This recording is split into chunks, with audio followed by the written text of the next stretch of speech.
हमारे देश की वित्त मंत्री सीतारमण ने आज 9वीं बार केंद्रीय बजट पेश किया और इतिहास में पहली बार ऐसा हुआ है एक ही वित्त मंत्री ने 9वीं बार बजट पेश किया। जैसे ही बजट पेश हुआ, शेयर बाजार लुढ़का, सेंसेक्स धड़ाके से नीचे आया। आइए सुनते हैं बजट के मुख्य बिंदु। We are inspired by 3 कर्तव्य। Our first कर्तव्य is to accelerate and sustain economic growth by enhancing productivity and competitiveness and building resilience to volatile global dynamics. Our second kartavya is to fulfill aspirations of our people and build their capacity, making them strong partners in India's path to prosperity.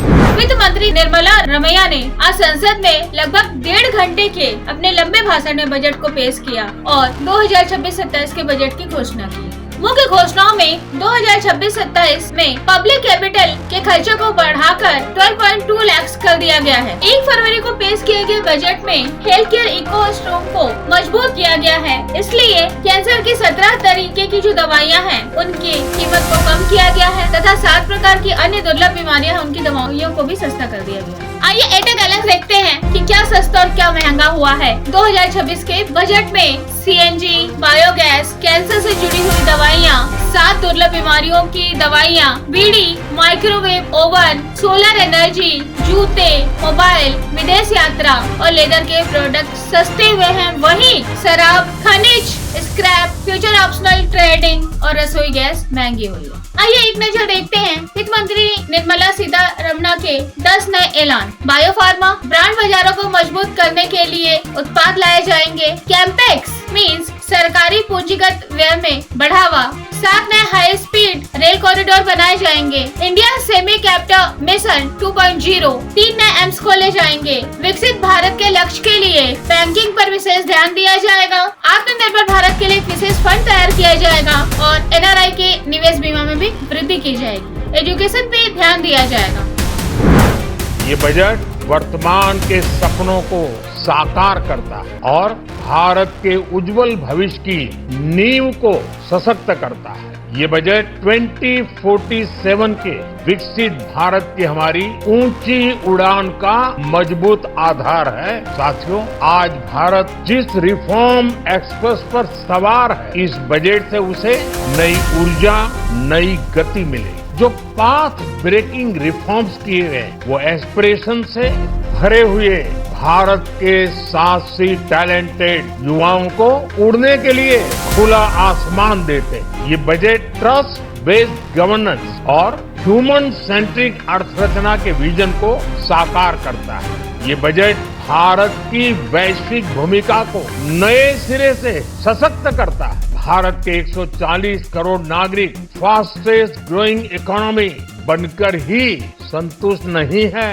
हम जल्द से जल्द दुनिया की तीसरी सबसे बड़ी अर्थव्यवस्था बनना चाहते हैं। ये करोड़ों देशवासियों का संकल्प है। दुनिया के एक ट्रस्टेड डेमोक्रेटिक पार्टनर और ट्रस्टेड क्वालिटी सप्लायर के रूप में भारत की भूमिका लगातार बढ़ रही है। हाल में जो बड़ी बड़ी ट्रेड डील्स भारत ने की है, मदर ऑफ ऑल डील्स, उसका मैक्सिमम बेनिफिट भारत के युवाओं को मिले, भारत के लघु और मध्यम उद्योग वालों को मिले। इस दिशा में बजट में बड़े बड़े कदम उठाए गए। साथियों, इस बजट में मेक इन इंडिया और आत्मनिर्भर भारत अभियान को नई रफ्तार के लिए महत्वाकांक्षी रोड मैप प्रस्तुत किया गया। इस बजट में नई उभरती इंडस्ट्री यानी सनराइज सेक्टर्स को जिस मजबूती के साथ समर्थन दिया गया है वह अभूतपूर्व है।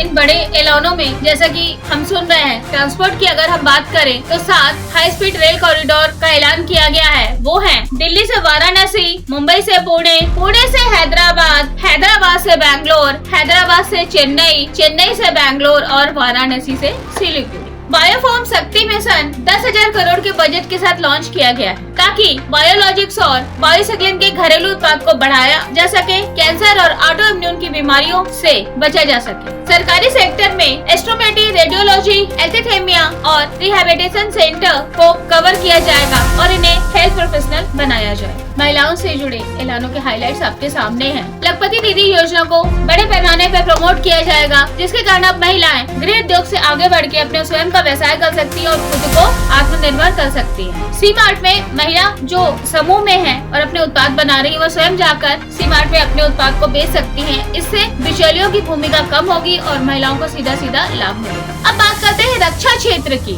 ऑपरेशन सिंदूर के बाद जिस तरह से पूरी दुनिया में हिंदुस्तान ने अपनी एक जगह बनाई है, नो डाउट इसका क्रेडिट हिंदुस्तानी सेना को जाता है। रक्षा क्षेत्र के लिए सरकार ने 7.85 लाख करोड़ दिए हैं, जो पिछले साल से 15% ज्यादा है। अब आइए एक नजर डालते हैं इनकम टैक्स पे। इनकम टैक्स के नए स्लिप में कोई बदलाव नहीं हुआ है। नया इनकम टैक्स कानून 1 अप्रैल 2026 से लागू होगा। विदेश यात्रा पर TCS घटाकर 2% हो जाएगा। 1 जनवरी 2024 से लाए गए आयकर अधिनियम की समीक्षा पूरी हुई है और नियमावली जल्द आ जाएगी, जिससे अब फॉर्म भरना आसान हो जाएगा। टैक्स रिवाइज रिटर्न के लिए पहले 31 दिसंबर तक का समय दिया जाता था, अब यह समय बढ़ाकर 31 मार्च तक हो गया। स्वास्थ्य विभाग और शिक्षा पर TCS 5% से घटकर 2% हो गया है। NRI को संपत्ति खरीदने और बेचने पर TDS देना पड़ेगा। NRI को संपत्ति बेचने पर टैक्स नहीं देना पड़ेगा। यह है इनकम टैक्स के कुछ नियम। इनकम टैक्स नियम में जो हाईलाइटेड फीचर है वो ये है, नए कानून में अब असेसमेंट ईयर और प्रीवियस ईयर का फॉर्मूला खत्म हो गया है। इस नए कानून में अब उसे सिंगल टैक्स ईयर में बदल दिया गया है।